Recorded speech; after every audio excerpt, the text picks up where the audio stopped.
So, folks, we have to talk about the fact that Pokemon Go to the polls has turned into Pokemon Go to the drone strike location.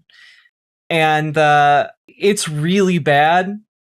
And I feel like a lot of people should be way more angry about this story than they currently are. And also probably more aware of this story than they currently are. Right? Dave here, have you heard of our mold and savior? Indeed. Dave craves the mold, Nathan. He craves it. Thank you for the $5 dono. But it's time to talk about Pokemon Go to the Drone Strike. Now, this story apparently surfaced in the Dutch newspaper Trouw. I'm probably mispronouncing it. Trouw. But it then made its way into English via Drone XL, which is a website that specializes in drone stories. Now, this story, Pokemon Go scans quietly trained the navigation tech now headed into military drones, is maybe one of the most blackpilling things that I've seen lately. Basically, for those of you who haven't been keeping up with Pokemon Go's company, Niantic, spun off into a company called Niantic Spatial. And basically, it took the scans that people made around cities of their homes, etc., and because it, I guess, technically owns the scanning data, then took that and formed a proprietary model for use in modeling locations that do not have active GPS. Now, all of that might seem okay, that, all right, maybe it's for something related to video games, right?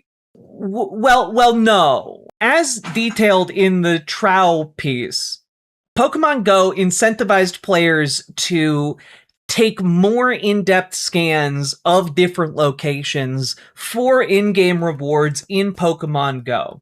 And players did this thinking that they were, doing the Pokemon Go game, catching Pokemon, scanning their surroundings. It was just part of the video game. There were additional terms agreed to in the more in-depth scanning portions. And so what wound up happening with that is that buried in the language, players gave Niantic a a transferable sub-licensable license to use the scans. And this isn't new. Watch the movie Toys. There is truth in it despite its silliness. The military often uses toy technology in weapons development. Yeah, this is a bit different though, I think. This is a bit different than the movie Toys. Because this is when we then get what is described in Trow as the raw material for a visual positioning system. And what that means is Niantic Spatial basically created this model that can operate and give visual data without a GPS link. So essentially, they can take a picture from overhead, either by a satellite or a drone, and they can have a top-down view of it, and then mix the model that Niantic built using Pokemon Go data in order to build like a more accurate 3D map of areas. When we start looking more at it, it's pretty wild. So, Floris de Hinge, I'm probably mispronouncing this, apologies, a 34-year-old Dutch player who downloaded the game when it was on its first available day in 2016, told Trow he never connected the footage he captured to a system that would steer military drones. I was just playing a game. He had even scanned the inside of his own apartment. The reason a VPS as opposed to a GPS is really valuable is because in combat zones, GPS can get jammed. Or in particularly dense areas, GPS tracking can lose tracking momentarily, which can have devastating effects for drone pathing. Integrating a VPS model means that even if a drone loses GPS tracking and navigation capabilities, it can still continue to navigate towards its target. And all of this data from Pokestops around the world led to a partnership between Niantic Spatial and a company called Vantor. Now, many of you might not be familiar with Vantor because up until relatively recently, it was known as Maxar Intelligence. And if you've ever seen military photos released by the US government, for example, you'd be familiar with Maxar Intelligence because they're the ones taking those spatial images of different sites in other countries, of different military targets. This partnership allows Vantor to create more accurate drone pathing so that the US can blow up more targets. And people who played Pokemon Go had no idea they were signing up for this shit. And apparently this is already being, by the way, deployed not just in American war zones, but also in the Russia-Ukraine war. And so it's already being tested in the field right now. Apparently, this is one of the earlier tests from June 10th of 2025. Russian AI-powered drone packed with NVIDIA Sony tech exposed by Ukraine. They were able to locate this using the VPS network from Niantic's Pokemon Go based positioning system.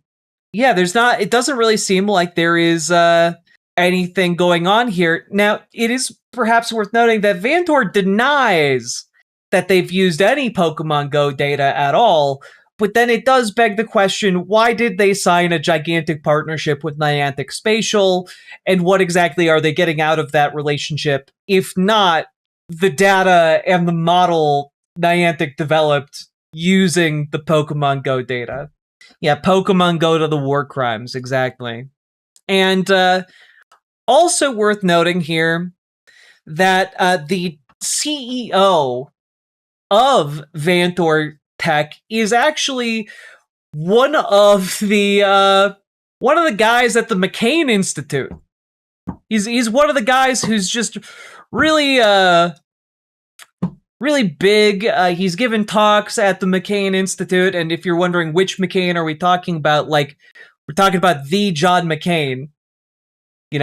One of the most hawkish, members of Congress we've ever had. I don't know. This is just shocking. Even, by the way, in Vantor's denial that they have been using the Pokemon Go data, they are also not saying that they aren't going to use it in the future. And I find that shady as hell, right? Now, here is a professor of ethics and technology at TU Delft, which is a university in Denmark, I think. The conclusion is hard to avoid. Without the huge number of scans from all those gamers, the development of this system would never have progressed so quickly. He added that AI models begin with a data set and then absorb far more data than the original contributions blur into patterns that can no longer be traced. Once a scan is folded into the model, in other words, proving it is or is not there becomes nearly impossible. Yeah, also, just as an FYI, apparently, according to the research done over at DroneXL, Niantic is linked to a CIA-backed mapping firm. They took funding from In-Q-Tel, the venture arm financed by the CIA. And Niantic grew out of the company that took that investment money. An In-Q-Tel release from that year stated Keyhole services were used to support US troops during the Iraq War. Google bought Keyhole the following year, and Keyhole CEO John Hanke went on to lead the team behind Google Maps, Google Earth, and Street View. Hanke then formed Niantic Labs inside Google in 2010 before it spun out in 2015.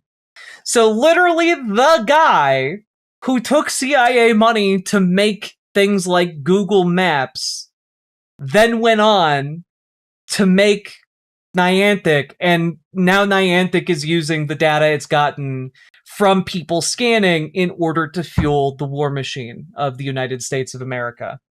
Yeah, Ingress was the start. Exactly. Many people don't remember Ingress, but Ingress was the game that predated Pokemon Go and tested a lot of these different things. The real brilliance of Pokemon Go was basically taking the Ingress gameplay and model and just putting a Pokemon veneer over it.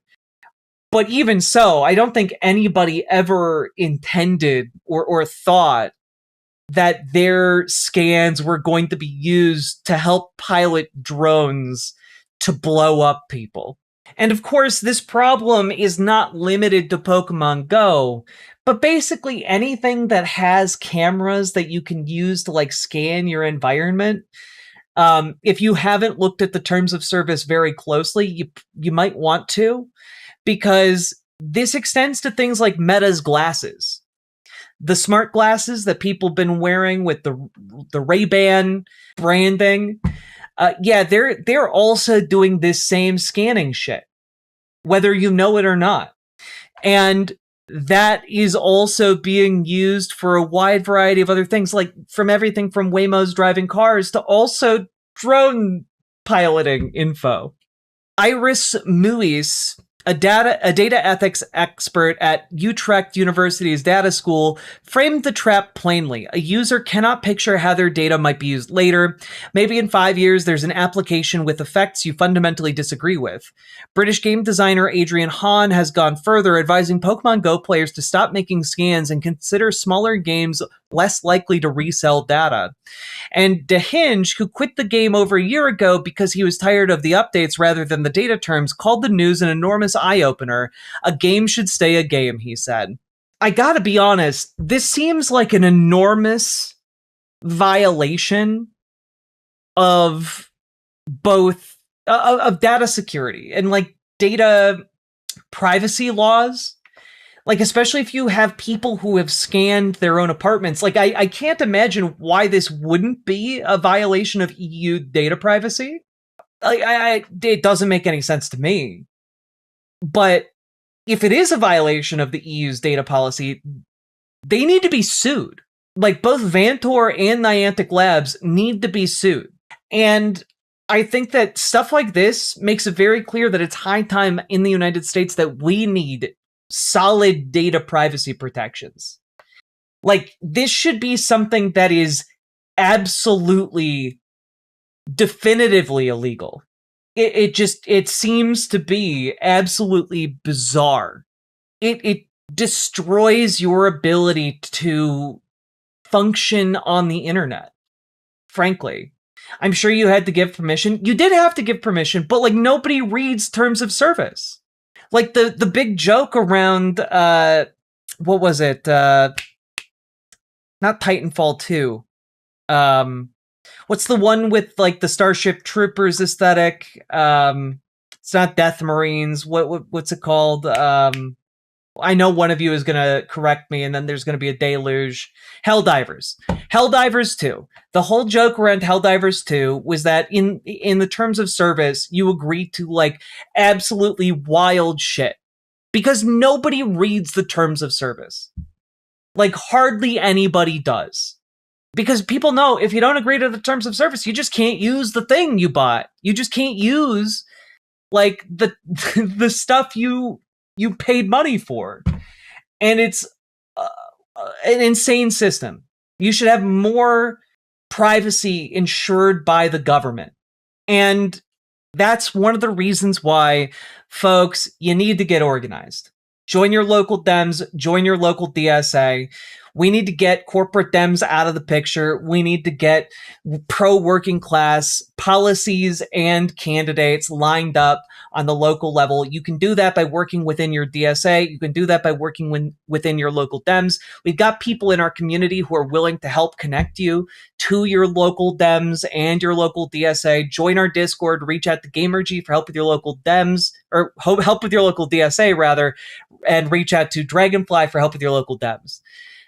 We also have a Progressive Victory where you can join that and you can get plugged directly into different campaigns across the country that are pushing leftist, socialist candidates.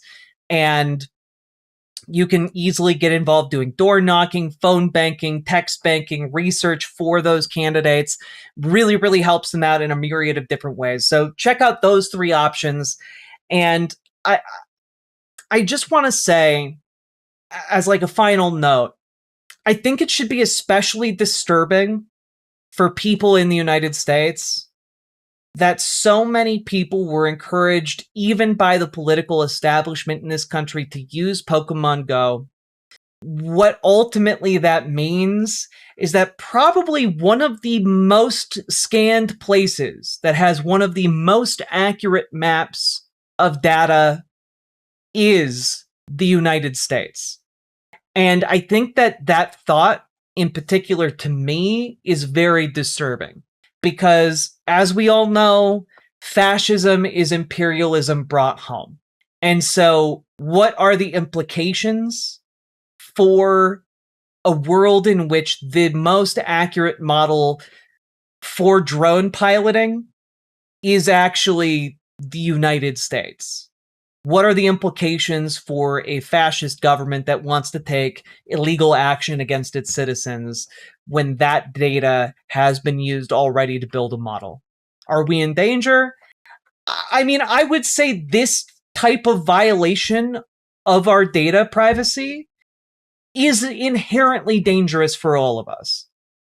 And it's even more dangerous because we are the ones who made the most accurate map of ourselves, little thinking that, oh, it would one day be weaponized against us. Yeah, like, we've got, like, you can even look at, like, flock cameras being put up, and Flock won't even take down the cameras. Cities across the Midwest have had to put plastic bags over the Flock cameras. It's crazy. I don't know, folks. We got to get organized. We got to get organized yesterday. So, all that being said, like, comment, subscribe. I don't remember if I said that already. But also, check out ImogeneOlivia.com. Gender euphoric lingerie designed from the ground up for trans femmes. Tested with cis men, cis women, non-binary folks. It is comfortable, sexy lingerie. That's non-tucking. Go check it out, ImogeneOlivia.com. Link down in the doobly-doo. Let's keep on going. Riverboat Jack is coming to town. All the viewers gather round. Twitch and YouTube is where she streams. All that content is bursting the seams. Politics, gaming, and plenty more. Her sense of fashion you'll adore. So grab your stuff and hop aboard. We're going straight to Jack's Discord.